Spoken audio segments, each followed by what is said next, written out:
An LC circuit contains 20 millihenry inductor and a 50 microfarad capacitor with an initial charge of 10 microcoulomb. The resistance, 10 millicoulomb. The resistance of the circuit is negligible. Let the instant the circuit is closed be t equal to 0. So first part है, what is the total energy stored initially? Is it conserved during LC oscillations? चलिए ये part है हमारा, question शुरू करते हैं. Question है what is total energy initially stored. तो ऑब्वियसली एलसी ऑसिलेशन का क्वेश्चन है क्योंकि हमारे पास रेजिस्टर है ही नहीं, तो सी और ये एल. एलसी ऑसिलेशन को स्टार्ट करने के लिए पहले कैपेसिटर को चार्ज करना पड़ता है, तो इनिशियल एनर्जी होगी Q²/2C. 10 मिली कूलम दे रखा है, उसका स्क्वायर करें और कैपेसिटेंस 50 माइक्रोफैरड है, 10⁻⁻6. शुरू करते हैं. 10 मिली का मतलब हो जाएगा 0.01 का स्क्वायर अपॉन 10⁻⁻4, क्योंकि 100 है, -4 हो जाएगा, तो 10⁻⁻4 अपॉन 10⁻⁻4 गिव्स मी 1 जूल. पहला पार्ट का पहला पार्ट आ गया. Is it conserve during LC oscillation? The answer is yes, क्योंकि यहाँ क्लियरली मेंशन्ड है the resistance of circuit is negligible. So if resistance is negligible तो कंजर्व्ड रहेगी. Of circuit is negligible.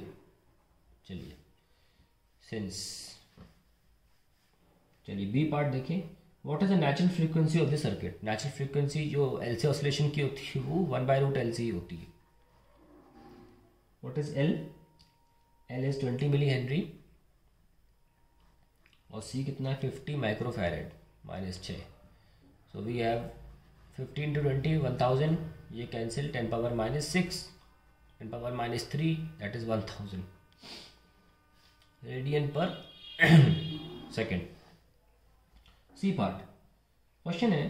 C part का at what time is the energy stored completely electrical, that is stored in the capacitor. Second part completely magnetic, stored in inductor. ठीक है. You जो अगर हम electrical की बात करें दैट इज कैपेसिटर, तो फॉर्मूला है Q²/2C. और Q जो होता है रैंडम आर्बिट्री पॉइंट किसी भी टाइम पर, वो इस फॉर्मूले से दिखाया जाता है Q0 cos ω t से. तो Q² हो जाएगा Q0² cos स्क्वायर ω t. तो यू आ जाएगा Q0²/2C cos square ω t.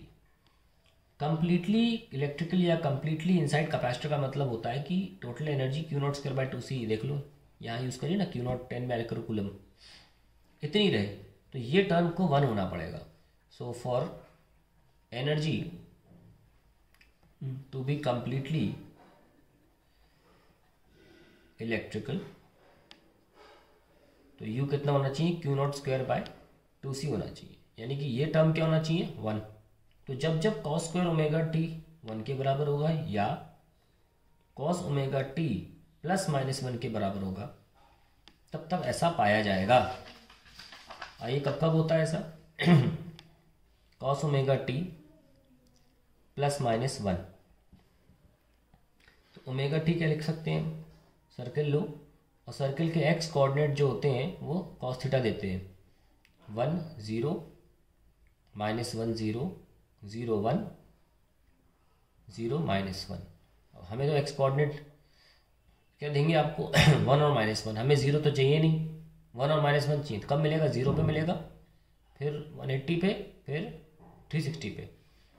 Radian में लिखें तो n पाई, और n में 0 भी काउंट हो रहा है, 0 1 2 एंड सो ऑन. तो हमें एट व्हाट टाइम पूछा है, तो टाइम आ गया nπ/ω. Since 2π/ω total time period होता है, तो π/ω क्या हुआ T/2. तो किस टाइम पर पाया जाएगा? nT/2 पे. ये है हमारा answer. So the answer is 0, n की वैल्यू 1 T/2, फिर T, फिर 3T/2 एंड सो ऑन. ये हमारा थर्ड पार्ट का पहला पार्ट आ गया. फिर बोला है when is the energy completely magnetic, that is in inductor. तो इंडक्टर में एनर्जी होती है ½ Li². अब I होता है dQ/dt. d/dt Q0 cos ω t, Q0 ω sin ω t. ये आपका I सॉल्व हो गया आगे. इसको यहाँ पुट करिए, L into Q not square omega square sine square omega T. Now omega square की जगह I can write 1/LC because omega natural frequency circuit की 1/√LC होती है। तो ओमेगा स्क्वायर अगर लिखोगे तो क्या हो जाएगी LC, वही मैंने लिखा है यहाँ पे, ओमेगा स्क्वायर की जगह LC, Q not square sine square omega T, ये कैंसिल। सो एक इंडक्टर में जो एनर्जी होती है वो इस तरह से दिखाई जाती है, बहुत ध्यान रखें इस फॉर्मूले का। अब चाहते हैं कि टोटल इतनी ही हो तो इस टर्म को 1 होना पड़ेगा। So energy will reside in inductor completely whenever sin square omega t is 1 या sin omega t is ±1। आइए देखते कब कब होता है ऐसा। sin omega t is ±1, यानी कि अब सर्किल लो और जो y कोऑर्डिनेट्स हैं वो साइन थीटा देते हैं। ये है -1,0 सॉरी +1,0 -1,0 0 1 एंड 0 -1। तो ये तो 0 0 दे रहे y कोऑर्डिनेट, हमें तो 1 और -1 चाहिए। तो पहली बार π/2 पे मिलेगा और फिर 3π/2 पे, फिर 5π/2 पे एंड सो ऑन। यानी कि हम कह सकते हैं कि एक तरह से ऑड टर्म्स पे π/2 पे 3π/2 2n + 1 π/2 पे हमको ऐसा मिल रहा है। लिखा ना π/2 पे 3π/2 पे, तो यानी कि 1 3 5 ऑड टर्म मल्टीपल ऑफ π/2 वे l has to be equal to 0 1 2 n 1 से स्टार्ट होगा तो π/2 आ जाएगा मेरे पास। अगर आप 2n - 1 लेते तो n को 1 से स्टार्ट करना पड़ता। खैर तो चाहता हूँ पहले अगर 0 से स्टार्ट किया तो अब भी 0 से स्टार्ट किया जाए, कन्फ्यूजन नहीं होनी चाहिए, इसलिए मैंने +1 लिया है। 2n + 1 π/2 omega. हम π/ओमेगा को जानते कितना होता है t/2, तो t/4 आ जाएगा ये, क्योंकि 2 पहले से। तो अब अगर हम 0 पुट करेंगे तो पहला टाइम क्या आएगा t/4, फिर 3t/4 2 1 + 2 3t/4 फिर 5t/4 एंड सो ऑन। तो इन टाइम पर एनर्जी कंप्लीटली मैग्नेटिक होगी। तो हमारा सी पार्ट कंप्लीट हो गया। अब डी पार्ट आ रहा है जो कह रहा है at what times is the total energy shared equally between inductor and capacitor. Equally का मतलब